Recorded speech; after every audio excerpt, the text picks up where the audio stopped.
Hello, good morning, नमस्कार आप सभी को। और मैं स्वागत करती हूँ आपका सौरभ सर क्लासेस में। तो आज का इम्पोर्टेंट टॉपिक है अबुल फजल अलामी।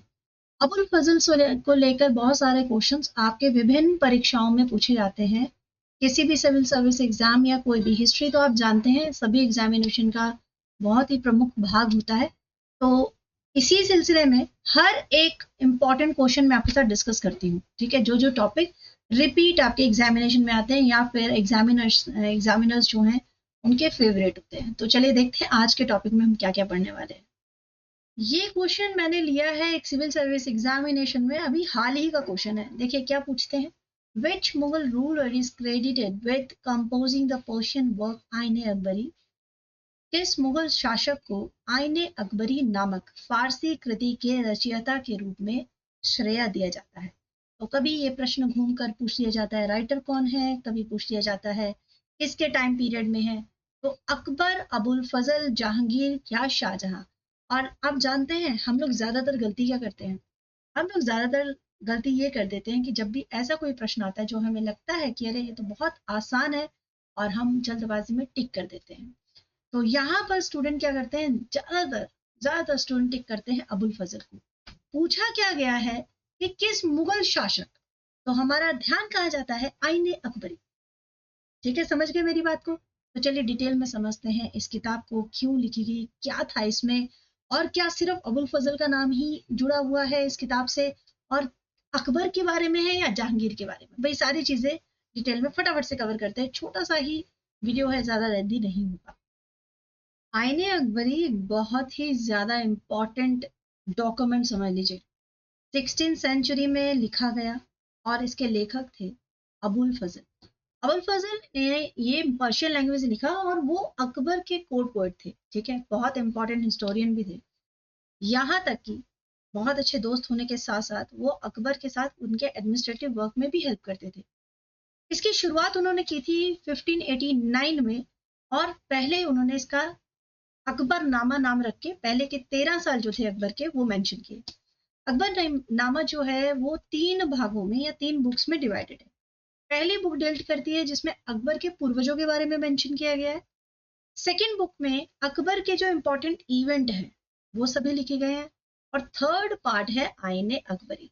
आईने अकबरी जो है वो डील कर रहा है कि अकबर के टाइम पीरियड में एडमिनिस्ट्रेशन कैसा रहा होगा, हाउस होल्ड कैसा रहा होगा, आर्मी के बारे में है, फिर रेवेन्यू कैसा रहा होगा, जियोग्राफी ऑफ हिज एम्पायर।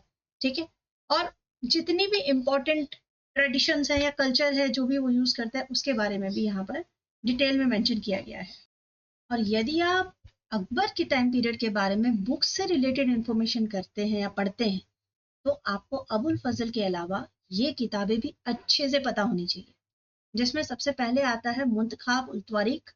बार बार आप देखिएगा, अलग अलग आप क्वेश्चंस भी देखेंगे, किसी भी प्रीवियस ईयर पेपर को निकाल के देखेंगे तो आपको ये किताबें जरूर जरूर मिलेगी। ठीक है, मुंतखाब उल तवारीख जिसे तारीख बदाऊनी भी कहते हैं। ये बात याद रखिएगा, बहुत बच्चे हमारे कंफ्यूज होते हैं, तारीख बदाऊनी अलग समझते हैं और मुंतखाब उल तवारीख अलग, बट दोनों एक ही किताब है। अब्दुल कादर बदाऊनी ने लिखी है।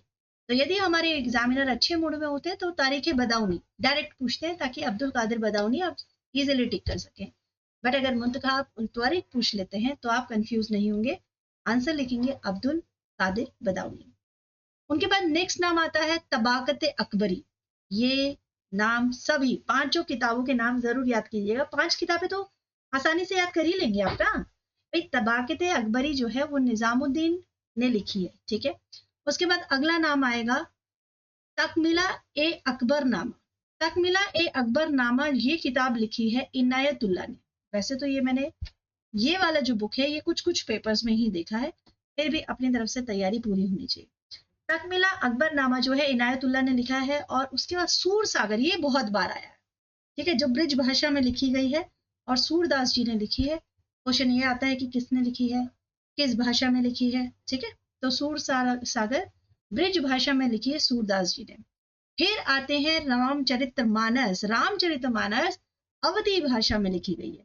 अवधी भाषा ईस्टर्न जो हमारा इंडिया है, भारत का ईस्टर्न भाग जो है, पूर्वी भाग जो है वहां पर, ठीक है, मतलब अवधि पूर्वी, तो वो वाली भाषा जो हमारी यूपी की है वो भाषा में लिखी गई है। संत तुलसीदास जी ने लिखी है। तो ये पांचों किताबें आपको जरूर जरूर पता होनी चाहिए। ठीक है, तो ये था आज का टॉपिक, इंपॉर्टेंट टॉपिक था तो हो गया। इंपॉर्टेंट किताबें मुगल टाइम पीरियड में, जो स्पेशली मैं अकबर की बात कर रही हूँ। ठीक है, और अबुल फजल के बारे में देख लिया और आईने अकबरी के बारे में भी समझ गए। नेक्स्ट टॉपिक में मैं फिर मिलूंगी आपके साथ एक नया टॉपिक लेकर।